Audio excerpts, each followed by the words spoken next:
Kisah pilu dialami petani asal Subang, Jawa Barat. Ia ditipu seseorang yang mengaku sebagai anggota Polri dan bisa meloloskan anaknya menjadi poluan. Ia bahkan sudah mengeluarkan uang 600 juta rupiah, namun hasilnya nihil.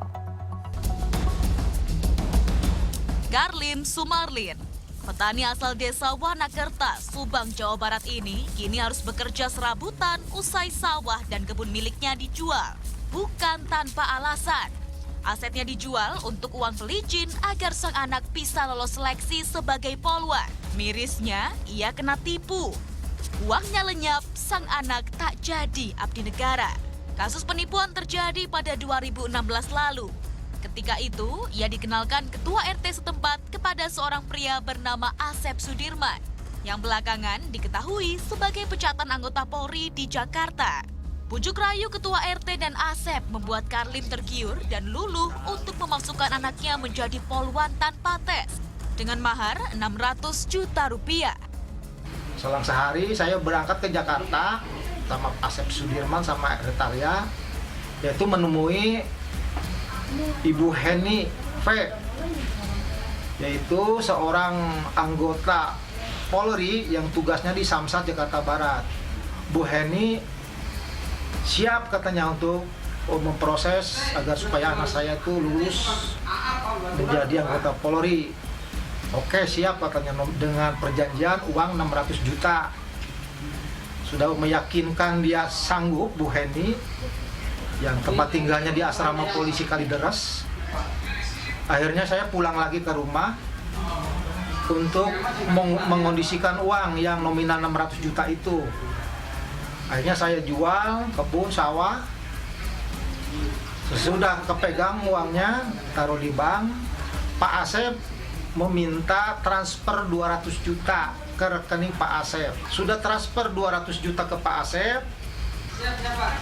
Selang berapa hari, langsung Bu Heni meminta 300 juta. Saya langsung datang ke Jakarta lagi ke rumah Bu Heni. Saya pasrahkan uang yang 300 juta itu ke Bu Heni, dihitung uangnya, dibuka, terus dia bikin kwitansi dan tanda tangan, yang membuatnya pun Bu Heni, tanda tangan, dan posisi uang ada di Bu Heni, yang 300 juta itu. Sang anak lalu dibawa ke Jakarta untuk melakukan proses pendaftaran. Dibantu salah satu poluan yang bertugas di Polres Metro Jakarta Barat. Tapi nyatanya anak Karlim tak pernah dites sebagai calon anggota polisi. Parahnya lagi, ia justru dijadikan sebagai ART dan babysitter di rumah salah satu oknum polisi yang berdinas di Jakarta. Anak saya langsung dibawa ke temannya, yaitu di rumahnya Bu Yulia Fitria Nasution. Dia adalah seorang anggota Polri juga, yang tugasnya di Samsat Jakarta Selatan tempoh hari itu, Pak.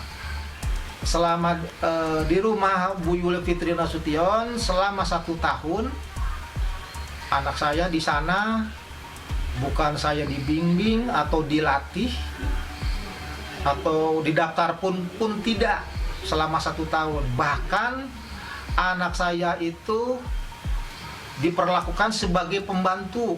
Kasus sudah terjadi 8 tahun silam. Upaya hukum juga telah ditempuh, namun tak ada itikat baik dari pelaku. Karlim juga telah melapor ke Mabes Polri karena salah satu pelaku merupakan anggota Polri aktif. Polda Metro Jaya buka suara terkait kasus dugaan penipuan oleh 3 orang oknum polisi senilai 598 juta rupiah untuk seleksi polisi wanita tersebut. Kabid Humas Polda Metro Jaya sampaikan, 2 dari 3 orang pelaku, Asep Sudirman dan Yulia Fitri Nasution, merupakan pecatan anggota Polri. Sedangkan 1 orang terduga pelaku merupakan anggota Polri aktif. Aibtu Heni saat ini sedang diperiksa oleh Pit Propam Polda Metro Jaya. Dan para pelakunya itu adalah pecatan Polri yang sudah di PTDH ada tahun 2004, ada tahun 2007. Ya, dan 1 orang yang poluan itu dilakukan proses pendalaman oleh Propam Polda Metro Jaya pelanggaran dugaan kode etik dan akan diberikan sanksi yang terberat oleh Bapak Kapolda Metro Jaya. Yang udah dipecat itu di proses pidana sekarang, Pak? Proses penyidikannya masih berlangsung, ya, mohon waktu. Berarti belum tersangka, akan diproses tuntas. Ya, belum tersangka yang itu, Pak ya? Masih dalam proses. Ya, masih dalam proses. Belum. Oke, Pak. Masyarakat diimbau agar tidak tergiur membayar pada oknum tertentu dengan iming-iming lolos jadi anggota polisi. Iman Budiman, Rendianto melaporkan untuk NET.